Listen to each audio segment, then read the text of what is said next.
அவற்றையுமே நாம் அணுகுகிறோம். இன்னும் சொல்ல போனால் காதுகளின் வழியாகவே நாம் முடிவெடுப்பவர்களாக இருக்கிறோம். அந்த அடிப்படையில் தான் இந்த இனம் தொடர்ந்து பிரச்சார போரினால் வீழ்த்தப்பட்டிருக்கிறது. தமிழர் தலைவர்கள் உருவாகி வரும்போதெல்லாம் மிக எளிதாக அவர்களை பல்வேறு அவதூறுகளால் வீழ்த்திக் கொண்டே இருக்கிறார்கள். அப்படி வீழ்த்தப்பட்ட ஒரு உண்மையான மக்கள் தலைவர் தான் அண்ணன் காரவட்டி குரு அவர்கள். அவர் வீழ்ந்தார் என்றால் வீழவில்லை. ஆனால் காரவட்டி குரு அவர்களை பற்றிய ஒரு பார்வை இன்றைக்கு எல்லோருக்கும் என்னதாக பதிந்திருக்கிறது என்று பார்த்தால், அதை திருத்தி உண்மையான காரவட்டி குரு யார், ஒரு சட்டமன்ற உறுப்பினர் என்பவர் எப்படி செயல்பட வேண்டும், தான் நேசித்த மக்களுக்காக ஒரு தலைவர் எவ்வாறு இயங்க வேண்டும் என்று சொல்ல வேண்டிய ஒரு கடமை ஒரு படைப்பாளியாக எமக்கு இருக்கிறது. நோபல் பரிசு பெற்ற ஆல்பர்ட் காமியூ சொல்கிறார், ஒரு உண்மையான படைப்பாளி என்பவன் அதிகாரத்திற்கு ஒருபோதும் துணை நிற்க மாட்டான். அவன் துன்பப்படுகிற மக்களுக்காகத்தான் பேசுவான். எந்த மக்களுக்கு பேசுவதற்கு வாய்ப்பு வழங்கப்படவில்லையோ, எந்த மக்களுக்கு பேசுவதற்கு வழி இல்லையோ, அந்த மக்களுக்காக பேசுகின்ற பொறுப்பை ஒரு உண்மையான படைப்பாளி ஏற்க வேண்டும். அந்த பொறுப்பை நாங்கள் ஏற்று இந்த படைத்தை படைத்திருக்கிறோம். அதுதான் படையாண்டம் ஆகிறார். சுருக்கமாக நான் இங்கே அண்ணன் காரவட்டி குரு அவர்களை பற்றி சொல்லி முடிக்க விரும்புகிறேன். ஏனென்றால் நேரம் இல்லை, இங்கு நிறைய பேர் பேச வேண்டியிருக்கிறது.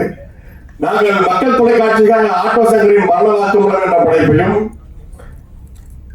தமிழ்நாட்டில் தமிழ் தேசிய இனத்தின் மனக்காவலாக வாழ்ந்த ஐயா மாவீரன் அவர்கள் வீரப்பனார் அவர்களின் வாழ்க்கையையும் படைப்பாக செய்த போது தியாகராய நகரிலே பெரும் மதிப்பிற்குரிய ஐயா மருத்துவர் ராமதாஸ் அவர்களின் பொங்கு தமிழ் அறக்கட்டளை அந்த அலுவலகத்திலே அண்ணன் குரு அவர்களை அடிக்கடி சந்திக்கின்ற வாய்ப்பு எங்களுக்கு அமைந்தது. இங்கே கட்டப்பட்ட அமைக்கப்பட்டிருக்கின்ற பிம்பத்திற்கும் அவருக்கும் எந்த தொடர்பும் இல்லை. அவர் ஒரு குழந்தை போன்றவர், மிக அரிதான நகைச்சுவை உணர்வு மிக அதிகம் உள்ளவர். இவரை பார்த்து இப்படியெல்லாம் இங்கே பிம்பத்தை கட்டமைக்கிறார்கள் என்று அப்பொழுதே நாங்கள் சிந்தித்தது உண்டு. ஒரு சட்டமன்ற உறுப்பினர் அல்லது ஒரு நாடாளுமன்ற உறுப்பினர் அல்லது ஒரு அரசியல் தளத்தில் இருக்கின்ற ஒருவன் எப்படி இயங்க வேண்டும் என்று மக்களுக்கு தெரிந்திருக்கிறதா என்றால் இல்லை. அரசு சட்டமன்ற உறுப்பினரின் கனவு என்ன? அரசு கொண்டு வருகின்ற மக்கள் எதிரான திட்டங்களை எல்லாம் ஏற்றுக்கொண்டு அதற்கு கையெழுத்து போடுவது, அதுக்கு ஒப்புதல் தருவதா சட்டமன்ற உறுப்பினர் வேலை இல்லை.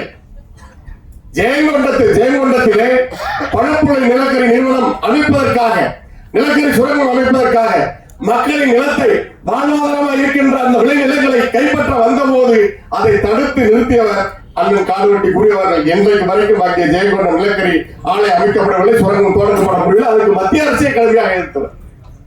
அரியலூர் மாவட்டத்திலே நீங்கள் மக்களுக்கு உடனடியாக வெள்ள நிவாரணம் தர வேண்டும், இல்லை என்றால் நான் வட்டாட்சியர் அலுவலகத்தை கொளுத்துவேன் என்று சொன்னார்.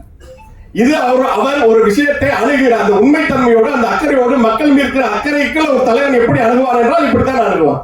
அவர் மீது வழக்கு பாய்ந்தது.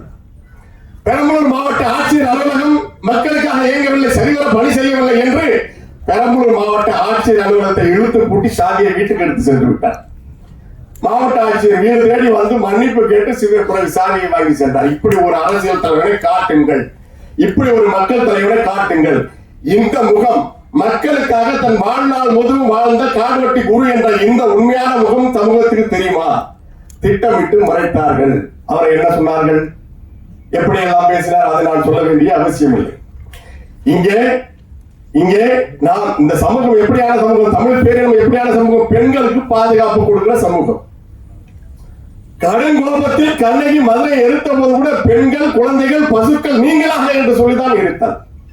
ஆனால் பெண்களுக்கு பாதுகாப்பு இல்லாத ஒரு நிலையை இங்கே உருவாக்கினார்கள்.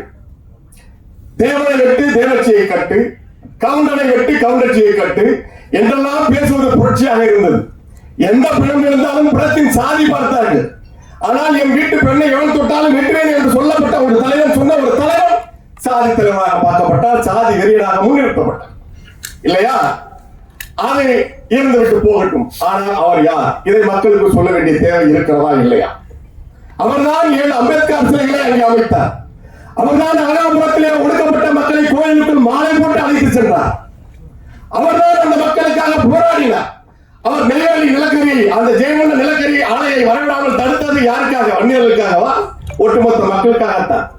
தன்னுடைய வாழ்நாளில் மரணத்தை அவர் சுமந்ததும் இந்த மண்ணை எச்சரிக்கை எதற்காக தங்களுக்கு தெரியுமா? 57 வயதிலே ஒரு மனிதன் இறந்தார். அவர் வாழ்ந்த வாழ்க்கை என்ன? அவரை ஒட்டுமொத்த சமூகம் நேசித்தது. 35 ஆண்டுகள் அரசியல் தலைவராக அரசியல் களத்தில் இயங்கிய ஒருவர் தலைக்கென்ற என்ன சேர்த்தார்? ஒரு பைசா கூட சேர்த்தார். அவரை தேடி தேடி கொண்டு வந்து கொடுத்த அத்தனை பணத்தையும் தான் நம்பிய தலைமைக்கும் தன்னுடைய மக்களுக்காக கொண்டு போய் சேர்த்தார். ஒரே ஒரு அரசியல் தலைவர் அவ்வளவு நேர்மையான ஒரு பணத்தால் விலைக்கு வாங்க முடியாத ஒரு தலைவரை காட்டுங்க. அவர்தான் காடு வெட்டி போடுவார். அவர்தான் காடு வெட்டி போடுவார். இந்த முகம் சமூகத்துக்கு சொல்லப்பட்டதா? இல்லை. திட்டமிட்டு அவரை வேறு பிம்பம் உருவாக்கினார்கள். அவரிடம் என்ன இருந்தது? ஒரு ஓட்டு வீடு. ஒரு வீடு கட்டுவதற்கு, ஒரு மாடியீடாக கட்டுவதற்கு 15 ஆண்டுகள் போராடி இருக்கிறார். 2 வாகனங்களும் தவணையில் வாங்கப்பட்டது. இங்கே சென்னையிலே இதே போன்று பல்வேறு சாதி அமைப்புகள் வைத்திருக்கிறவர்கள் செய்கிறார்கள். வடமாநிலத்தினுடன் வங்கியிலே போய் பணத்தை வாங்க வேண்டியது, கடனை வாங்க வேண்டியது, கார் வாங்க வேண்டியது, 4 தவணை கட்டிவிட்டு அந்த சேட்டையும் அந்த மாநிலத்தை வடமாநிலத்தை சேர்ந்தவரை மிரட்டி அந்த வாகனத்தை சொந்தமாக்கியவர்கள் இன்றைக்கு அரசியல் அமைப்பு நடந்து கொண்டிருக்கிறார்கள். ஆனால் அவர் நேர்மையாக இருந்தார். ஒரு பைசா தனக்குன்னு சேர்க்கல. கொண்டு வந்த பணத்தை எல்லாம் கொண்டு போய் கொடுத்தார். 100 கோடிக்கு மேல விலை பேசப்பட்டார் ஜெயலலிதா அவர்களால். ஆனால் அவர் விலை போகவில்லை. ஏனென்றால் அவர் ஏற்றுக்கொண்ட கொள்கையை நேசித்தார். இதுதான் காடுவெட்டி கூறு. இன்னும் சொல்லிக்கொண்டே போகலாம். வயல்வெளிகளிலே, விளைநிலங்களிலே மின்கோபுரம் அமைக்க வந்த அதிகாரியை பார்த்து நான் கையை வெட்டுவேன் என்று சொன்னார். வழக்கு வாங்கினார். இதற்காக என் மக்களின் விளைநிலம், அதுதான்டா எங்க நிலம், தாண்டா எங்களுக்கு வாழ்க்கை, நிலம் தாண்டா எங்களுக்கு மாறும், நிலம் தாண்டா எங்களுக்கு எல்லாம். அதை அழிச்சுக்கிட்டே இருக்கீங்களே. எப்படியான மரணம் அவருக்கு? ஓடி ஓடி உழைத்த அவருக்கு தன்னுடைய உடல்நிலையை அக்கறை செலுத்த முடியவில்லை. இன்றைக்கு குரு அவர்கள் மட்டுமல்ல, அங்கே நெய்வேலி, குறிஞ்சிப்பாடி, வடலூர், கடலூர் மாவட்டம் எல்லாமே நுரையீரல் தொற்று நோய்கள் அதிகம். ஏன் சொல்லுங்க? நுரையீரல், சிறுநீரக செயலிழப்பு, டயாலிசிஸ் சென்டர் அந்த பகுதியில் குறிஞ்சிப்பாடி, வடலூர், நெய்வேலியில் அதிகமா இருக்கும். 2 காரணம். ஒன்னு அரியல் மாவட்ட சிமெண்ட் ஆலை, அந்த காற்று அளவுக்கு மீறி மாசுபட்டு இருக்கிறது. நாம் வாழ முடியாத நிலையை உருவாக்கி விட்டார்கள். 250 மடங்கு பாதரசமும் செலினியமும் அங்க கிடைக்கிற குடித்தண்ணீர்கள் இருக்குது. அவ்வளவு மாசு கட்டுப்பாடு வாரிய சொன்னாலும் அனுமதிக்கப்பட்ட அளவை விட 8 மடங்கு கார்பன் டை ஆக்சைடு காற்றுல கலந்துருக்கு. அங்க எல்லாருக்கும் நுரையீரல் பிரச்சனை, எல்லாருக்கும் சிறுநீரக பிரச்சனை, எல்லாருக்கும் கல்லீரல் செயலிழப்பு.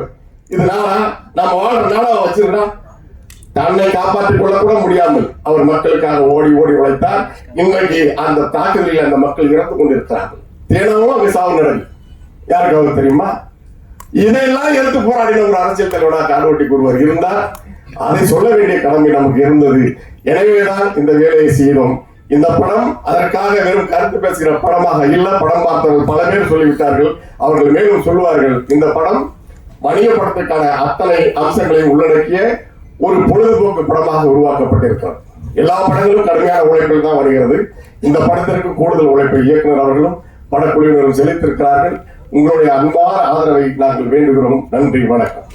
நன்றி. அடுத்ததாக எங்கள் அண்ணன் திரு இளவரசன் அவர்கள். நல்லா இருக்கு. பல தகவல் சொன்னீங்க. பெருமத்திற்குரிய, பேரன்புக்குரிய, வணக்கத்திற்குரிய, மரியாதைக்குரிய, நிமிடத்திற்கு ஒரு முறை உடமாட்டுகின்ற மரியாதைக்குரிய நிதிமுருகன் அவர்களே, இந்த பிரசாத் ஸ்டுடியோ லேப் தியேட்டர்ல நானும் பல நிகழ்ச்சிக்கு வந்திருக்கேன். இந்த தேட்டரை யோசிச்சிருக்கேன். ஒருத்தர் தடக்கனா வர்றாரு, இங்கிட்டு போனா ஒரு ட்ரெஸ் மாத்துறாரு, அங்கிட்டு போனா ஜிகனா அன்னைக்கு வைக்காம இருக்காரு. நல்ல நீங்க தப்பிச்சிங்க. நாளைக்கு வச்சிருந்தது. எல்லோருக்கும் என்னுடைய இனிய மாலை வணக்கம். தயாரிப்பாளர்களுக்கு, அன்புக்குரிய நண்பர் தயாரிப்பாளர் சுரேஷ் காமாட்சி, தங்கப்பச்சன், படத்தினுடைய தயாரிப்பாளர் ராஜா, எல்லாத்துக்கும் ஊடக நண்பர்களுக்கு வணக்கம். விருத்தாச்சலம் நான் சொல்றது விருத்தாச்சலம்னு நான் கேள்விப்பட்டது அன்புக்குரிய நண்பன் தங்கப்பச்சன் அவர்கள் வந்து பவளக்கொடின்னு ஒரு படம் வந்து ஏவிஎம் ஸ்டுடியோட ஷூட்டிங். அப்போதான் எனக்கு தங்கப்பச்சனை வந்து ஒரு நண்பர் அறிமுகப்படுத்தினார். அவர் கேமராமேன் ஒர்க் பண்ணிட்டு இருந்தார். நான் அங்கே வேற ஒரு படத்துக்காக போகும்போது அந்த எனக்கு விருதாசலம் பாருங்க, விருத்தாச்சலத்து விருதாசலம், இந்த மண் வாசனைங்கிறது, இந்த முந்திரிக்காடு, இதை பற்றி அவருடைய எழுத்தும் அவருடைய பேச்சும் தான் எனக்கு முதல்ல அறிமுகம். அதுக்கப்புறம் தான் எனக்கு மூலமாக அதை பற்றி நான் செய்தி வந்தது. அந்த குழுவில் இருந்து தங்கப்பச்சனின் பள்ளிக்கூடத்திலிருந்து வந்த மாணவர் தான் கௌதமன். இந்த படத்தில் வந்து எனக்கு ஒரு போலீஸ் கான்ஸ்டபிள் அந்த பகுதியில் நிறைய பணியாற்றின ஒரு இது. ஸோ முந்திரிக்காடு, அந்த பக்கம் இருக்கிற அந்த பண்பாடு, இதெல்லாம் வந்து இந்த கடலை கோட்டையெல்லாம் எங்கள் பக்கம் இருக்கிறதெல்லாம் வந்து இப்போ மொத்தமாக முடிஞ்சு போச்சு. அந்த பக்கம் இன்னும் அந்த விவசாயம் கொஞ்சம் இருக்குது, இன்னும் வாடுது. அதெல்லாம் போய் பார்க்கக்கூடிய ஒரு சந்தர்ப்பத்தை ஏற்படுத்தி கொடுத்ததுக்காக கௌதமனுக்கும், அதை எழுத்தா எனக்கு சொன்ன தங்கப்பச்சனுக்கும் என்னுடைய மனமார்ந்த நன்றி. ரொம்ப பெரிய போராட்டத்துக்கு அப்புறம் ஒவ்வொரு நாளும் எனக்கு அழைப்பு கொடுத்து ஒரு நிகழ்ச்சி சொல்லும்போது அவருக்குள்ள இருக்கிற கொதிப்பு, அந்த வியாபாரம், ஒரு தயாரிப்பாளர் என்னென்ன படுத்துங்கிறத புரிஞ்சுக்கிட்டு என்னுடைய மனமார்ந்த வாழ்த்துக்களை தம்பி கௌதமனுக்கு நீங்கள் வெற்றி பெறணும். உங்களுடைய உழைப்பும் உங்களுடைய உண்மையான ஈடுபாடும் இந்த படத்தை வந்து அடுத்த தரத்துக்கு கொண்டு செல்லணும். அதுக்கு ஊடகங்கள் ஒத்துழைக்க வேண்டும் என்று கேட்டுக்கொண்டு முடித்துக் கொள்கிறேன். நன்றி, வணக்கம். நன்றி. அடுத்ததாக ஒளிப்பதிவாளர் திரு கோபி ஜெகதீஸ்வரன். என் பேர் கோபி ஜெகதீஸ்வரன், ஒளிப்பதிவாளர். இந்த படத்தை பற்றி நான் சொல்லிடுறேன். நான் பாகுபலி வர்மன் சார் வந்து இப்போ பேசிட்டு போனார் இல்லையா, அதே மாதிரி தான் படத்துலேயும் வந்து அனல் தெரிக்க வந்து ஒரு அருமையாக வந்து வசனங்கள் எழுதியிருக்காரு. இந்த படம் வந்து ரொம்ப நல்லா வந்திருக்கு. இந்த படத்தில் வந்து நான் ஒர்க் பண்ணதை வந்து நான் பெருமையாக நினைக்கிறேன். ஏன்னா படம் வந்து நேர்மையாக இருக்குது. கௌதமன் சார் டைரக்டர், அவர் வந்து இந்த படத்தை வந்து இயக்கி நடிச்சிருக்காரு. ரொம்ப அருமையாக பண்ணியிருக்காங்க இந்த படத்தை. மிகப்பெரிய பொறுப்புன்னு நினைக்கிறேன் இந்த படம். விகே ப்ரொடக்ஷன் சார்பாக இந்த படத்தை தயாரிச்சிருக்காங்க, அவங்களுக்கும் என்னோட நன்றிகள்.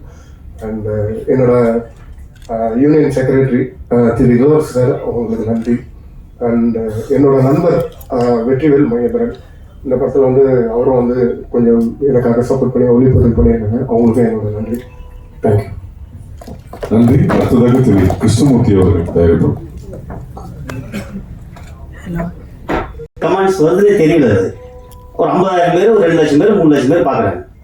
அந்த கமெண்ட்ஸ் வந்து கேவலமான எவ்வளோ இந்த இனத்தை ஏன் இந்த மாதிரி ஒரு திரிச்சு வச்சிருக்காங்கன்னு தெரியல. ஏன்னா நம்ம அந்த காடு வெட்டியாரோட ஹிஸ்ட்ரி நான் பார்த்து ஏன் இதுக்கு ஒத்துக்கணும்னா, அது எல்லா சமூகத்தோட மக்களும் ஒன்றா இருந்ததுனால தான் இதை நான் ஒத்துக்கினது இருக்கிறதுக்கு. பட் இந்த சமூகத்தை ஏன் இவ்வளோ ஒரு திணிக்கிறாங்கன்னு தெரியல. அது எப்படி தான் நான் சொல்கிறதுன்னு தெரியல. ஏன்னா எங்களை கிராமத்தில் பிறந்தவங்க, கிராமத்தில் பிறந்தா கிராமத்தில் எல்லா மாதிரியான ஒரு சமூகமும் இருக்காங்க. சமூகம்னாக்க நாங்கள் அந்த மாதிரி ஜாதி வழியை யாரையும் பார்த்தது கிடையாது. சொந்தம் பார்த்தா அண்ணன் தம்பிகள் தான் இருக்கும். இப்போ தலிதாக இருக்கட்டும், பனியனாக இருக்கட்டும், ஒரு 100 ஜாதியாக இருக்கட்டும், யாராக இருந்தாலும் அண்ணன் தம்பி தான் வளர்ந்துருக்குமா தவிர எங்களுக்கு இந்த ஜாதிங்கிறது என்னன்னு தெரியல. இந்த இன்ஸ்டாகிராமை பார்த்த பின்னாடி தான் தெரியுது ஜாதினாக்கி இவ்வளோ ஒரு வெறியில் பார்த்துருக்காங்கன்னு சொல்லிட்டு. பட் ஏன் எனக்கே பயமாக இருக்கு. ஏன்னா ஃபியூச்சரில் என் புள்ளியெல்லாம் கற்றுக்கிட்டு எப்படி இது வாழ்றது, எப்படி இந்த ஒரு ஸ்பீடான டெக்னாலஜியில் இந்த ஜாதியை ஏன் இவ்வளோ ஒரு திணிக்கிறாங்க? இதை எதுக்கு அதை திணிக்கணும்? ஏன்னா படிக்கிற படிப்பில் ஒன்றா தான் படிச்சிருக்கேன். எல்லாம் ஜாதிங்கிறது யாருமே சொன்னது கிடையாது. ஜாதி இந்த நீ இந்த ஜாதிக்காரன், இந்த ஜாதிக்காரன், அந்த ஜாதிக்காரன் அப்பனோட இன்சில போட்டு தான் டெய்லி அட்டண்டன்ஸ் சொல்கிறாங்க. எழுந்து உள்ளே இருந்து எல்லாரும் ஒன்றா தான் சொல்லிட்டு இருக்கோம். எல்லாம் ஒன்றா தான் நின்று சாப்பாடு வாங்கி ஒரே வருஷம் சாப்பிட்டு இருக்கோம். யார் சமைச்சாங்க, எந்த ஜாதி எதுவுமே தெரியல. இப்போ அந்த ஜாதிங்கிறது வந்து ஏன் திடீர்னு இந்த மாதிரி வந்துச்சு, ஏன் இந்த மாதிரி திணிக்கிறாங்க? அவ்வளோ ஒரு பெண் குலத்தையே கேவலமா பேசுற மாதிரி ஒரு அந்த அனாவசியமா பேசுறாங்க. எதுக்கு அந்த மாதிரி திணிக்கணும்? ஏன்னா வரலாறுங்கிறது வந்து ஒரு மறைக்கப்பட்டாங்க, செத்துக்கு பின்னாடி தான் வரலாறு எழுதுவாங்க. பட் தமிழ் என்ன எல்லாமே ஒரே மொழி தான் படித்தோம், ஒன்றா தான் எக்ஸாம் எழுதுறோம். பட் எல்லாம் ஒன்றா மார்க்ஸ், ஒன்றா தான் வேலைக்கு போகிறோம், ஒரே ஒன்று தான் சாப்பிட்றோம், எல்லாம் செய்யறப்ப திடீர்னு ஜாதி ஒரு தெரியல. ஏன் இந்த மாதிரி ஜாதியை திணிக்கிறாங்க? சொந்த பந்தமா இருந்துட்டு இப்ப தலித் மக்களே எங்க ஊர்ல இருக்காங்க. இன்னைக்கு வரைக்கும் அவங்க யாருக்கும் தெரியாது. மாமங்கிறான் என்ன, மச்சாங்கிறான் என்ன, சித்துவாங்கிற நாங்க ஒருத்தர், பெருப்பாங்கிற ஒருத்தர். அப்ப எந்த ஜாதியுமே எங்களுக்கு தெரியலையே. ஏன் இந்த சோசியல் மீடியாவில் இந்த ஒரு கேவலமான ஜாதி ஜாதி ஜாதின்னு இப்படி? ஏன்னா இருக்கிறது ஒரு கொஞ்சம் பேர் தான் இருக்கு. நம்ம யாராவது உள்ள வந்துட்டு இருக்காங்க. இந்த கொஞ்சம் பேரே அழிக்கிறதுக்காக தான் ஒரு 4-5 பேர் இந்த அறவை கடங்கு சேர்ந்து இந்த ஜாதி அந்த ஜாதி அந்த ஜாதின்னு சொல்லிட்டு நம்ம இனத்தை அழிக்கிறது பார்த்துருக்காங்க. ஏன்னா தமிழுங்கிறது வந்து இந்த உலகம் மண் பிறந்ததுல முதல் பேசப்பட்டது தமிழ் தான். பட் இந்த தமிழ் இப்போ அழியிற நிலைமைக்கு ஆயிடுச்சு. இன்னும் 20 வருஷம் போயிடுச்சு. நம்ம ஏஐ ஆர்டிஃபிஷியல் இன்டெலிஜென்ஸ் வந்துருச்சு, ரொம்ப டெக்னாலஜி சொல்லிட்டு இன்னும் 20 வருஷம் தமிழ் இல்லாத போயிடும். கடைசியில் யாராவது வந்து பேசிட்டு அவன் முதலாளி ஆகிட்டு தமிழ் இப்படி இருந்துச்சு, இந்த இனம் இப்படி இருந்துச்சு, இதெல்லாம் நம்ம வரலாறு பார்க்க போறோமே தவிர நம்ம தமிழை காப்பாற்றணும்னு எங்களுக்கே தெரியல. ஏன்னா நான் இந்த ஊர்ல இல்லை, எங்கேயோ 10-20 மாநிலத்தில் எங்கேயோ வேலை செஞ்சுட்டு இருக்கிறோம். நான் எனக்கு இதை பற்றி தெரியாது. இந்த இன்ஸ்டாகிராமில் பார்க்கறது தெரியுது. நம்ம ஏன் நம்ம இனத்துக்காக இவ்வளோ அடி ஒன்று இப்படி செய்யணுமே? அதுக்கு தான் வரலாறு எப்போவுமே ஒரு 50 வருஷத்துக்கு முன்ன போய் பாருங்க. நம்ம கிராமத்தில் எப்படி இருந்தோம், எந்த மாதிரி இருந்தோம், எல்லாரும் ஒன்றா இருந்தோமே. இன்னைக்கும் ஒன்றா தான் இருக்கும். இந்த சிட்டியில் நடக்கிற மாதிரி ஜாதி வரி கிராமத்தில் நடந்துச்சுன்னா யாரும் ஒருத்தவங்க உயிரோடு இருக்க முடியாது. ஏன்னா அடி ஒன்று செத்துருவாங்க ஒருத்தருக்கு ஒருத்தன். ஏன்னா எங்களுக்குலாம் ஜாதியே தெரியல. அது வந்து தயவுட்டு சொல்கிறேன், அந்த இன்ஸ்டாகிராமில் இந்த கேவலமா பேசுறது, ஒரு பெண்களை இழிவுபடுத்துறது, இதெல்லாம் வேண்டாம்னு சொல்றேன். தயவுட்டு கேட்டுக்கிறேன். வேற ஒண்ணும் இல்லை. நன்றி, வணக்கம். நன்றி. மாலை வணக்கம். என் பேர் குரலமுதன். Basically civil engineer. எங்களுக்கும் இந்த படத்துக்கும் இந்த சினிமாத்துறைக்கும் வந்து பார்த்தீங்கன்னா சுத்தமாக ஜீரோ. முதல் முறையாக இயக்குனர் வந்து எங்கள்கிட்ட இது மாதிரி ஒரு நம்மோடு வாழ்ந்து நம்மளுடைய சமகாலத்தில் ஒரு மிகப்பெரிய ஒரு மாவீரன் வந்து அவருடைய வாழ்க்கை வரலாறை எடுக்கணும் அப்படின்னு சொல்லி நாங்கள் கேட்கும்போது, அவர் இந்த கதையை சொல்லும்போது நாங்கள் அப்படியே உறைஞ்சி போயிருந்தோம். இதை வந்து ஒரு சாமானியனால நம்மளால எடுக்க முடியுமா அப்படின்ற ஒரு சூழல்ல, ஏன்னா நாங்கள் வேற துறை, நான் சிவில் இன்ஜினியர், ஐயா சரவணராஜ் ஐயா அவங்க பார்த்தீங்கன்னா க்ரஷர் வச்சிருக்காங்க, இவங்க பார்த்தீங்கன்னா எலக்ட்ரிக்கல் இருக்கிறாங்க, மோதன் ஐயா வந்து என்எல்சியில் வந்து பணிபுரிகிறாங்க, பாஸ்கர் சார் வந்து அவங்க ஐடியில் இருக்கிறாங்க. இதேமாரி ஒவ்வொருத்தவங்களும் வெவ்வேறு துறையில் இருக்கிறோம். நம்ம எப்படி பண்ண போகிறோம் அப்படின்றத பார்க்கும்போது இதை வந்து சரி ஓகே இதை எப்படியே எடுத்து தீரணும். இதை வந்து பார்த்தீங்கன்னா இந்த படைப்பு வரலாறாக இருக்கணும்.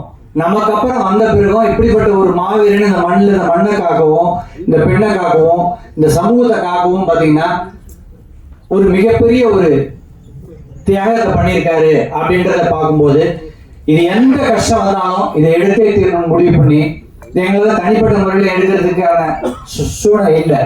அப்போ க்ரௌட் ஃபண்டிங் முறையில் ஆல்ரெடி நாங்கள் எல்லாருமே வந்து பார்த்தீங்கன்னா இந்த விகே ப்ரொடக்ஷன் சொல்றீங்களா, அது மாதிரி விகே குழுமம்னு சொல்லிட்டு நாங்கள் விகே மார்ட் அப்படின்னு சொல்லி சூப்பர் மார்க்கெட் கிட்டத்தட்ட ஒரு 32 கடைகள் வந்து வட மாவட்டங்களில் நாங்கள் நடத்திட்டு இருக்கிறோம். அந்த குழுமம் எல்லாம் ஒன்று சேர்ந்து அதுக்கு பார்த்தீங்கன்னா நிறுவனராக இருக்கக்கூடிய திரு நீலமேகம இது என்ன ஒன்றும் பிரச்சனை இல்லை பண்ணிக்கலாம் நம்ம வாங்க அப்படின்னு சொல்லி அன்னைக்கு முதல்ல நம்ம திட்டமிட்டது ஒரு 6 கோடி லெவலில் பண்ணலாம் அப்படின்னு தான். அவங்க வந்து கொடுத்த ஒரு உற்சாகத்துல நாங்க எல்லாருமே ஒன்றா சேர்ந்து ஒவ்வொரு இடமா போய் ஒவ்வொரு இடமா பார்த்து கலெக்ஷன் பண்ணி அதுக்கப்புறம் பாத்தீங்கன்னா ஒரு அளவு கொண்டு வந்த பிறகு எங்களால மேலும் இது வந்து பாத்தீங்கன்னா நிறைய ஸ்டார் வேல்யூ உள்ள பீப்புள் எல்லாருமே நடிச்சிருக்காங்க. ஒரு மிகப்பெரிய ஒரு திரைப்படமா வந்திருக்குது. இது நீங்க பார்த்துருப்பீங்க. எல்லாமே அவ்வளோ டெக்னீஷியன்ஸும் அவ்வளோ ஸ்டார் வேல்யூ உள்ள பீப்புள்ஸும் நடிச்சிருக்காங்க. இந்த அளவு பிரம்மாண்டமா கொண்டு போகும்போது பாத்தீங்கன்னா நமக்கு பொருள் செலவு அதிகமாச்சு. அந்த நேரத்தில் நாங்கள் வந்து திரு கிருஷ்ணமூர்த்தி வந்து பேசுறாங்க இல்லையா, அவங்கள அப்ரோச் பண்ணோம். அவங்க ஹூப்ளியில் இருக்காங்க, தாவணகிரியில். அங்கே போனோடனே எங்களை கூப்பிட்டு நாங்கள் இந்த விஷயத்த சொன்னோடனே அவர் எங்களை இன்முகத்தோடு அழைச்சி அவரு எங்களுக்கு கை கொடுத்து வாங்க நாங்கள் நிற்கிறோம் அப்படின்னாரு. அப்புறம் அவரு வந்து பண்ண பிறகு ஒரு குறிப்பிட்ட ஸ்டேஜுக்கு மேலே திருப்பி போக முடியல. ஐயா சரவணராஜ் ஐயாவை வந்து பார்த்தோம். அவங்க வந்து கூப்பிட்டு அவங்க எங்களுக்கு கை கொடுத்து மலை போல நின்று எல்லாமே எங்களை வந்து சப்போர்ட்டா இருந்து இந்த திரைக்காக இதை எடுத்திருக்கோம். நாங்கள் ஒரு சாமியானர் எல்லாமே வெவ்வேறு துறையில இருந்து பண்ணியிருக்கிறோம். இந்த படைப்பை உங்கள்கிட்ட கொண்டு வந்திருக்கிறோம். கிருஷ்ணமூர்த்தி சொன்ன மாதிரி இதை வந்து ஒதுக்கிடாதீங்க, இதை பாருங்க. அவ்வளவும் நம்மளுடைய மக்கள் வந்து இருபெரு சமூகங்கள், பெரிய சமூகம். இந்த இருபெரு சமூகங்கள் வந்து ஒன்று சேர்ந்தா தமிழ்நாட்டுக்கே வளர்ச்சி, மொத்த தமிழ்நாடும் வளரும். எல்லாத்தையுமே பண்ணியிருக்காங்க. அந்த அளவுக்கு சிறப்பாக பண்ணிக்கூடியதை நீங்க எல்லாரும் இதை பெரிய அளவில் ப்ரமோட் பண்ணணும். எந்த பாகுபாடு இல்லாம இந்த திரைப்படத்தை மிகப்பெரிய வெற்றின்றது நாங்க வந்து பார்த்துட்டோம், எங்க கண் முன்னால பார்த்துட்டோம், எல்லாமே தெரியுது. இருந்தாலும் உங்களுடைய ஒத்துழைப்பு இருந்ததுன்னா இது மாபெரும் வெற்றியா வரணும். இதே மாதிரி வெற்றியா வரும்போது இதே மாதிரியான நம்மளோட வாழ்ந்த நம்மளுடைய ஒவ்வொரு உறவுகளுடைய வரலாற்றையும் நாங்க எடுக்கிறதுக்கு எங்களுக்கு ஒரு உத்வேகமா இருக்கும். நன்றி, வணக்கம். நன்றி. அடுத்ததாக தயாரிப்பாளர் திரு உமாதேவன் அவர்கள். மறந்து விட்ட மரத்தமிழர் மாண்புதனை மாற்றி தந்திடுவாய் தமிழ்த்தாயே உன் பாதம் பணிகின்றேன். படையாண்ட மாவீரா என்ற முதல் குழந்தையை இன்று நாங்கள் பிரசவிக்க இருக்கிறோம். மாவீரன் காடு வெட்டியார் அவர்களை பற்றி அன்புக்குரிய சகோதரர் மிக தெள்ள தெளிவாக எடுத்துரைத்தார்கள். இன்னும் இப்படத்தை பற்றி இங்கே உரையாற்ற இருக்கக்கூடிய எங்களுடைய மண்ணின் மைந்தர் அன்பு சகோதரர் இயக்குனர் தங்கர் பச்சான் அவர்களே, இங்கே திரைத்துறையில் இருந்து வருகை தந்திருக்கக்கூடிய அனைத்து நண்பர்களே, இப்படத்தை வியாபாரமாக்குவது என்பது விளம்பரம் இல்லாமல் வியாபாரம் இருக்காது. விளம்பரம் இல்லாத வியாபாரம் குருட்டுக்கு சமம் என்று சொல்லுவார்கள். அதுபோல எவ்வளவுதான் இந்த படத்தை நாங்கள் சிரமப்பட்டு எடுத்திருந்தாலும் இதையெல்லாம் மக்களிடத்திலே கொண்டு சேர்க்க வேண்டிய ஊடகவியலாளர் உங்கள் அனைவருக்கும் என்னுடைய சிறந்தாழ்ந்த வணக்கத்தை தெரிவித்துக் கொள்கிறேன். இத்திரைப்படம் கௌதமன் அவர்கள் எங்களை கேட்ட பொழுது எங்களால் முடியுமா என்கிற எண்ணம் தான் எங்களுக்கு தோன்றியது. ஆனால் இன்றைக்கு நாடு சென்று கொண்டிருக்கிற நிலையில் பொருளாதாரத்திலே மக்கள் முன்னேற வேண்டும். பொருளாதாரம் தான் அடிப்படை. கல்வி வேலைவாய்ப்பு எவ்வளவு முக்கியமோ அதுபோல பொருளாதாரம் என்பது ஒவ்வொருடைய வாழ்வியலுக்கு முக்கியம் என்பதை நோக்கமாக கொண்டு எங்களுடைய அன்பு சகோதரர் திரு நீலமேகம் அவர்கள் பொருளாதாரத்தை இந்த சமுதாயம் மேம்படுத்த வேண்டும், வளர வேண்டும் என்பதற்காக உருவாக்கப்பட்ட VK வணிக நிறுவனங்கள் ஒன்றிணைந்து இந்த திரைப்படத்தை நாம் வாழ்ந்த காலத்தில் வாழ்ந்த ஒருவருடைய வரலாற்றை இந்த மக்களிடத்திலே நாம் சமர்ப்பிக்க வேண்டும் என்கிற நோக்கோடு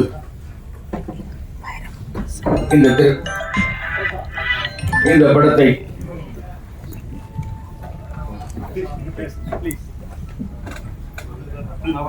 இந்த திரையை நாங்கள் உங்களுக்கு சமர்ப்பிக்கிறோம். இதற்கு முதலாக நாங்கள் அணுகியது வருகை தந்திருக்கக்கூடிய கவி பேரரசு அவர்களைத்தான். எங்களுக்கான பாடல்களை நீங்கள் எழுதி தர வேண்டும் என்று நாங்கள் அவருடைய இல்லத்திலே சந்தித்த பொழுது எங்களுக்கு தெரியாத எங்கள் சமுதாயம் கண்ட பல்வேறு வரலாற்று நிகழ்வுகளை எல்லாம் சொல்லி இப்படிப்பட்ட சமுதாயத்திற்கு சமுதாய வரலாற்றை உயர்த்துகின்ற ஒரு பாடல்களை உங்களுக்கு எழுதி தருவதிலே நான் மற்றற்ற மகிழ்ச்சி அடைகிறேன் என்று எங்களை வரவேற்று எங்களுக்கு மிக அருமையான பாடல்களை அமைத்து தந்திருக்கிற அவர்களுக்கு இந்த நேரத்தில் எங்களுடைய நன்றி கலந்த வணக்கத்தை தெரிவித்துக் கொள்கிறோம். இந்த படத்தை வெற்றி பெற வைக்க வேண்டியது உங்களுடைய பொன்னான கடமை. நாங்கள் கடந்து வந்த பாதை என்பது மிகவும் சிரமப்பட்டு 3 ஆண்டு காலம் இந்த படத்தை உருவாக்கி இருக்கிறோம். ஆகவே மிக எளிமையாக சொல்ல வேண்டும் என்று சொன்னால், இரு பெரும் சமுதாயங்கள் பிரிந்து கிடக்கின்ற இந்த சமுதாயம் அனைவருமாக தமிழ் சமுதாயமாக ஒன்று சேர வேண்டும், தமிழ்ச்சாதியாக மட்டுமே இந்த மக்கள் பார்க்கப்பட வேண்டும் என்கிற உயரிய நோக்கத்தோடு கௌதமன் அவர்களால் இந்த படம் இயக்கப்பட்டிருக்கிறது. எனவே இந்த படத்தை வெற்றி பெற வைக்க வேண்டியது ஊடகவியலாளர்கள் உங்களுடைய பெரும் கடமையாகும். வருங்கால வரலாற்று நிகழ்வுகளை நிகழ்வுபடுத்துவதற்கு இது ஒரு அடிப்படை தளமாக அமையும் என்று கேட்டு வாய்ப்புக்கு நன்றி பாராட்டி அமைகிறேன். நன்றி, வணக்கம்.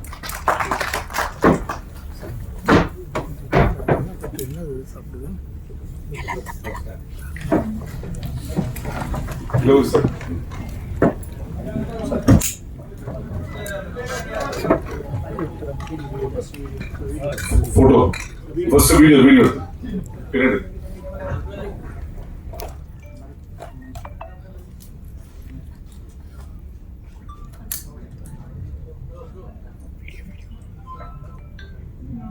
ஓகே சொல்லுமா.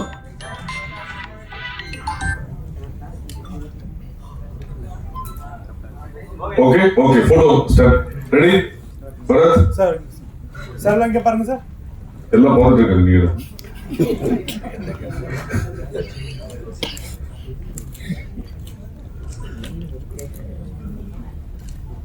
ஓகே ஓகே அடுத்ததாக தயாரிப்பாளர் திரு ஐயா கண்ணன் அவர்கள். அத்தகைய ஒரு மாமனிதனாக வாழ்ந்து மறைந்த மாவீரன் காடுவெட்டி ஊராருடைய வாழ்க்கை வரலாற்றை பிறப்பு முதல் இறப்பு வரை இந்த தமிழ் சமுதாயத்திற்காக, தமிழ் சமுதாயத்தில் பின்தங்கி இருக்கக்கூடிய தாழ்த்தப்பட்ட ஒடுக்கப்பட்ட அத்தனை சமுதாயத்திற்கும் அவர் ஆற்றிய நல்ல செயல்கள் அத்தகைய செயல்களையும் தோல்வி காட்டியிருக்கக்கூடிய மக்கள் மத்தியிலே ஒரு வரலாற்று பதிவை மாவீரன் குரு அவர்கள் எப்படி இருந்தார் என்பதை அவரோடு இணைந்து அவரோடு வாழ்ந்த நெருக்கமாக இருந்த அண்ணன் இயக்குனர் கௌதமன் அவர்கள் நடித்து இயக்கியிருக்கிறார். அதை மிகப்பெரிய ஒரு கூட்டு முயற்சியா, எப்பவுமே நல்ல சினிமா தயாரிப்பாளர் நிறைய பேர் வரமாட்டாங்க. சினிமாவுக்கு சம்பந்தம் இல்லாத ஒரு உழைப்பால் உயர்ந்தவர்கள், ஒரு நல்ல மனிதர்களுக்கு நற்சேவை செய்யக்கூடியவர்கள், பெரும் முதலீடு செய்திருக்கக்கூடிய பம்மல் பகுதியை சார்ந்த மரியாதைக்குரிய தொழிலதிபர் அண்ணன் சரவணராஜ் அவர்கள் கர்நாடகத்தில் இருந்து பிழைப்பை தேடி சென்று அங்கேயே பணி செய்து அங்கேயே தொழில் செய்து கொஞ்சம் வசதி ஏற்படுத்தி இருக்கக்கூடிய அண்ணன் கிருஷ்ணமூர்த்தி அவர்கள் ஒவ்வொருத்தருக்காக ஒரு 100 ரூபாயிலிருந்து 1000 ரூபாய் வரைக்கும், கோடி ரூபாய் வரைக்கும் எல்லாரையும் அணுகி ஒருங்கிணைத்த PK புரொடக்ஷன்ல இருந்து நம்முடைய உமாதேவன், குரலாமுதம் ஆகிய எல்லா மாணவிகள் உட்பட இருந்த தயாரிப்பாளர்கள் பங்குதாரர் இருக்கிறார். ஏன் இதுக்காக இவ்வளவு மெனக்கறாங்க அப்படின்னு சொன்னாக்கா, சமூக நீதி வரலாறு எடுத்தாக்கா மாவீரன் காடுவெட்டி குரு ஒரு சமுதாயத்துக்கு மட்டும் தலைவராக இல்லை, ஒரு தாழ்த்தப்பட்ட சமுதாயத்துடைய பிணம் கிராமத்து வழியா போய் ஆகணும். ஆனா அந்த ஒரு குறிப்பிட்ட சமூக மக்கள் அதை எதிர்க்கிறார்கள். ஆனால் அப்பொழுது தமிழ் குடிதாகின்ற கிராமத்துல தாழ்த்தப்பட்ட சமுதாயத்துடைய பிணத்தை மருத்துவர் ஐயாவுடைய கட்டளை ஏற்று தான் அவருடைய தளபதியாக இருந்து அந்த பிணத்தை எடுத்து சென்ற ஒரு மாவீரன் என்று சொன்னால் அது காடுவெட்டி குரு அவர்கள். ஒரு தாழ்த்தப்பட்ட சமுதாய மக்கள் மட்டும் கொண்டாடக்கூடியவர்கள் அம்பேத்கர் அல்ல. தாழ்த்தப்பட்ட சமுதாயம் அல்லாத ஒரு சமுதாய தலைவர் ஒரே நாளில் 7 திருவுருவ சிலையை திறந்தார் என்று சொன்னால் மாவீரன் குரு அவர்கள் செய்து காட்டினார். அரியலூர் மாவட்டம் என்று சொன்னால் அனைத்து பகுதியிலும் பார்த்தீங்கன்னா முழு உருவ சிலை வச்சது மாவீரன் குரு அவர்கள். இரட்டை கூலை முறை, அங்க பார்த்தீங்கன்னா கிராம மக்களுக்குள்ள ஒரு பொதுவாக குடிக்கிறதுக்கு ஒரு டம்ளர் கொடுப்பாங்க, ஒரு சங்கிலியில கட்டி வச்சிருப்பாங்க. அதனாலதான் ஒரு சிலருக்கு குடிக்கணும்னு சொல்றாங்க. அதை ஒழிச்ச பெருமைன்னு சொன்னா அது காடுவெட்டி குரு அவர்கள். இந்த சமூக நீதி வரலாறு எடுத்து சொன்னாக்கா எல்லா போராட்டத்துக்கும் இன்றைக்கு இடஒதுக்கீடு போராட்டம் என்று சொன்னால் சட்டமேதை அம்பேத்கருக்கு பிறகு பின்தங்கிய மக்களுக்காக போராடி இடஒதுக்கீடு பெற்றுக் கொடுத்த ஒரு தலைவர்னு சொன்னா டாக்டர் ஐயா அவர்கள். மருத்துவர் ஐயா அவர்களுக்கு தளபதியாக இருந்தார். மருத்துவர் அன்புமணி ராமதாஸுக்கு சகோதராக இருந்தார். இப்படி பல்வேறு பணிகளை செய்து காட்டிய ஒரு மாவீரன், ஒரு வரலாற்று பதிவை இன்று இங்கே வருகின்றார். மரியாதைக்குரிய போற்றுதலுக்குரிய ஐயா கவி பேரரசு அவர்கள் ஒவ்வொரு வரிகளையும் அவ்வளவு அற்புதமா செதுக்கி இருக்கிறார். இந்த பாடல்களும் சரி, அவருடைய பதிவுகளும் சரி, மக்கள் மத்தியிலே சென்றடைய நாம் எல்லோரும் ஒரு நல்ல கருத்தை பதிவு செய்ய வேண்டும். நம்மோடு வாழ்ந்து மறைந்த ஒரு வரலாற்று தலைவரை, இத்தகைய ஒரு படத்தை நாம் கொண்டாட வேண்டும். இத்தகைய ஒரு காட்சி பதிவு மக்கள் மத்தியில் நல்ல செய்தி சொல்ல வேண்டும் என்ற கருத்தை சொல்லி வாய்ப்புக்கு நன்றி கூறி முடிக்கிறேன். நன்றி, வணக்கம். நன்றி. அடுத்ததாக தயாரிப்பாளர் திரு கிரேடெக் பாஸ்கர் அவர்கள். அச்சு ஊடகம், எழுத்து ஊடகம், யூடியூப், ஆல் போன்ற மீடியா சேனல் இருக்கும் எல்லாருக்குமே மாலை வணக்கம். இப்போ எல்லாருமே சொல்லிட்டு போயிட்டாங்க. என்னுடைய ப்ரொஃபஷன்ஸ் பாருங்க, சாஃப்ட்வேர். நான் ஓனர் சாஃப்ட்வேர் கம்பெனி ரன் பண்ணிட்டு இருக்கேன். மல்டி டேலண்ட் பர்சன் சொன்னாக்க ஏன் இந்த படத்தை எடுத்தோம் அப்படின்றது இது பெரிய போராட்டம்னு சொல்லுவது இயக்குனர் கௌதமன். நான் சென்னையில் தான் இருக்கேன். இயக்குனர் கௌதமன் 2021 இதே வடபழனியில் ஒரு உணவு விடுதலை சந்தித்து ஐயா அந்த மாதிரி ஒரு கதை இருக்கு எடுக்கணும். அப்போ எங்களோட பொருளாதாரம் இல்லை. அப்புறம் அப்படியே தள்ளி போயிட்டு இருந்தது. ஆல்மோஸ்ட் ஒரு 8 மாதம் தொடர்ச்சி அவர் எனக்கு கால் பண்ணுவார். நான் திருப்பி பேசுவேன், அப்புறம் பேசுவேன். இந்த மாதிரி நான் போட்ட போகும்போது நான் இந்த பக்கம் தொழில் முனைவராக இருக்கிறத தாண்டி இந்த பக்கம் கல்வியாளராக இருக்கிறேன். தனியார் பல்கலைக்கழகத்தில் போர்ட் ஆஃப் மெம்பராக இருக்கிறேன். தமிழ்நாடு ஓப்பன் யூனிவர்சிட்டியில் சிண்டிகேட் மெம்பராக இருக்கும்போது ஒரு ஆராய்ச்சி சம்பந்தமான வந்தது. ஒரு கருத்துரு வந்ததுனாக்கா கவர்னர் ஆஃபீஸில் வந்து எல்லா யூனிவர்சிட்டிக்கும் கேட்டிருந்தாங்க, மறைக்கப்பட்ட தமிழர்கள் வாழ்க்கை வரலாற்றை பற்றி ரிசர்ச் பீப்புள் எழுதி கொடுங்கன்னு கேட்டாங்க. கவர்னர் ஆஃபீஸ்லேருந்து வந்து பார்த்தீங்கன்னா அன்சங் ஹீரோஸ் அப்படின்ற ஒரு தலைப்பில் தமிழ் மண்ணில் பிறந்து தமிழராக இருந்து மறைக்கப்பட்டவர்கள், சுதந்திர போராட்டத்திலிருந்து அரசியல் வாழ்க்கைக்கு மறைக்கப்பட்டவர்கள், சில காரணங்களால் மறைக்கப்பட்டு இருக்கிறார்கள் என்றவரை அப்படின்னு ஒரு தலைப்பு வரும்போது மிகப்பெரிய ஒரு ஒவ்வொரு பல்கலைக்கழகத்திலும் வரும்போது ஒரு 10 பேருக்கு லிஸ்ட் எடுத்து கொடுத்தோம். லிஸ்ட் எடுத்து கொடுக்கும்போது தான் அப்போதான் எங்களுக்கு தெரிஞ்சது, ஓகே இது வந்து சுதந்திர போராட்டத்தை தாண்டி சமகால வாழ்வியலும் நிறைய பேர் மறைக்கப்பட்டு இருக்கிறார்கள். அப்படி மறைக்கப்பட்ட ஏன் மறைக்கப்பட்டாலும் உள் அர்த்தம் பார்த்தனாக்கா அவர்கள் மக்களுக்கு போடாமல் இருந்திருக்காரு. பகட்டு அரசியல் இல்லைன்னா வந்து பொருளாதாரத்தில் மிகப்பெரிய அரசியல் இருக்கலாம், போஸ்ட் அடிச்சு விட்டுட்டு தலைவர்னு போட்டுக்கிட்டு மிகப்பெரிய சொன்ன மாதிரி பார்த்தீங்கன்னா 4-5 கார் வச்சுக்கிட்டு இல்லைன்னா மிகப்பெரிய வீடு கட்டிக்கிட்டு இருக்கிறவங்கள தான் இப்போ நமக்கு அடையாளப்படுத்திருக்காங்க. இதுதான் அரசியல்வாதின்னு ஒரு முகத்தை நம்ம முன்னெடுத்து இருக்காங்க. ஆனால் பெருவாரியான அரசியல் மக்களுக்காக வாழ்ந்த அரசியல் தலைவர்களை ஏனோ நாம் மறந்து விட்டோம். ஏனோ மறந்து விட்டோம்னா அவங்ககிட்ட வந்து பகட்டு கிடையாது, செல்வம் கிடையாது. அவர் சொன்ன மாதிரி காடு வெட்டி ஐயா குரு அவர் இறந்தது பார்த்தா ஒரே ஒரு ஓட்டு வீடு, அந்த ஓட்டு வீடு முழுசாக கட்டலை. அவர் நினைத்திருந்தால் கோடியாக சம்பாதிச்சிருக்கலாம். அவர் அப்படி நினைக்கல. ஏன்னா அதுதான் நம்முடைய வரலாறாக இருக்கு. இந்த மாதிரி நிறைய வரலாற்று தலைவர்கள், சமகால தலைவர்கள் இன்னும் நிறைய பேர் இருக்காங்க. காடுவெட்டிக்குரிய தாண்டி எல்லா சமூகத்திலையும் இந்த மாதிரி தலைவர்கள் இருக்காங்க. அப்போ அந்த மாதிரி தலைவர்களை மக்களிடம் எடுத்து சொல்ல வேண்டும். இப்போ நமக்கு எப்படின்னா அரசியல் ஒரு அதிகாரம் மிக்க, அப்படி இல்லைனாக்கா ஒரு படோடமை மிக்க ஒரு பீப்புளை தான் நம்ம பார்த்துருக்கோம் அரசியல்வாதிகள். அரசியல் என்பது மக்களுக்கு சேவைன்றதை நம்மளும் அஸ் அ சிட்டிசன் மறந்துட்டோம். ஏதோ செஞ்சுட்டு போகிறாங்க, அவங்க அப்படி இருக்கட்டும், நாம அப்படி இருக்கட்டும் அப்படின்றது. இதை ஏன் இதை எடுத்துகிட்டு வந்தாங்கன்னா 2001 2002 வரைக்கும் 2022க்கும் இது கௌதமன் ஐயாவும் நானும் வந்து நிறைய பேசிட்டு அதுக்கப்புறம் தான் இந்த விகே ப்ரொடக்ஷனுக்கு உள்ள நுழைஞ்சது. விகே ப்ரொடக்ஷன் வந்து 2002 2023 பூஜை போட்டு ஆரம்பிச்சது. அதுக்கப்புறம் இப்போ வந்து இங்கே நிற்கிறோம். எல்லாமே சொன்ன மாதிரி பார்த்தோன்னாக்கா இந்த படம் ஒரு வாழ்வியலை சொல்கிறது. ஒரு சாமானிய மனிதன் எந்த நிலைமைக்கு உயரலாம், எப்போது உயரலாம், எப்போது மக்களால் போற்றப்படுவான் என்றால் அவன் மக்களுக்காக சுயநலம் இல்லாமல் சிந்திக்கும் போது தான் மக்கள் தலைவனாக மாறலாம். நீங்கள் வெளியில் ஒன்று சொல்லிக்கிட்டு உள்ளே ஒன்று நடந்தனாக்கா கொஞ்ச நாள் தானாக போயிடும். இது இயற்கை நீதி. ஏன் இன்னை வரைக்கும் குருவோ நிறைய சமுதாயத்தில் இருக்கிறவங்க வந்து மக்கள் போட்டுக்கிட்டு இன்னும் இருக்காங்கன்னு கேட்டாக்கா அவங்க என்றைக்குமே வந்து உள்ள ஒன்று வச்சு வெளியில் ஒன்று பேசலை. எப்பயுமே இவங்க சொன்னது என்னன்னா மக்கள் நலம். இந்த சமுதாயம் என்றது முழுமையான தமிழ் சமுதாயம். முழுமையான தமிழ் சமுதாயம் என்னைக்கு மேலே வருதோ அன்னைக்கு தான் இருக்கும். நீங்கள்லாம் கேட்கலாம், இந்த நேரத்தில் வந்து இப்படி பேசுகிறாங்க. நான் பல வெளிநாடுகளுக்கு தொடர்ச்சியாக பயணம் மேற்கொண்டு இருக்கிறேன். ஒவ்வொரு முறையும் இந்த படத்துக்காக போனது பார்த்தனாக்கா சிங்கப்பூர் போனோம், அமெரிக்கா போனோம். ஏன்னா நான் ரெகுலராக பிஸ்னஸ்க்காக போகிறதுனால எவ்ரி இயர் போகிறதால அங்கேயும் போய் சொன்னேன். எல்லாரும் கேட்டது, உங்களுக்கு எதுக்கு இந்த படம் அப்படின்னு கேட்டாங்க. உங்களுடைய ப்ரொஃபஷன் வேற, நீங்கள் எதுக்கு அது உள்ளே போகிறீங்க? ஐயா நாங்கள் பணம் சம்பாதிக்கிறதுக்கு வரலை, பணம் இன்வெஸ்ட்மெண்ட் பணம் கொடுக்கணும். ஆனால் ஒரு பிம்பம் கட்டமைச்சிருக்கு, அந்த பிம்பம் தவறான பிம்பம்னு சொல்றது அஸ் அ சிட்டிசன் என்னுடைய ரெஸ்பான்சிபிலிட்டி. இப்படி ஒரு பிம்பம் கட்டமைச்சிருக்கு, மிக மோசமானவன், அது அரசியல்காரனாக கட்டமைச்சது. ஆனால் உண்மையான ஒரு பிம்பம் என்பது பார்த்தனாக்கா எல்லா மக்களையும் தன் மக்களாக நேசித்து மக்களுக்காக வாழ்ந்து மக்களுக்காக மறைந்தவர்கள் நிறைய பேர் இருக்காங்க. அதில் ஒருத்தர் காடுவெட்டி. இந்த பயணம் என்னை பொறுத்தவரைக்கும் இதை மாதிரி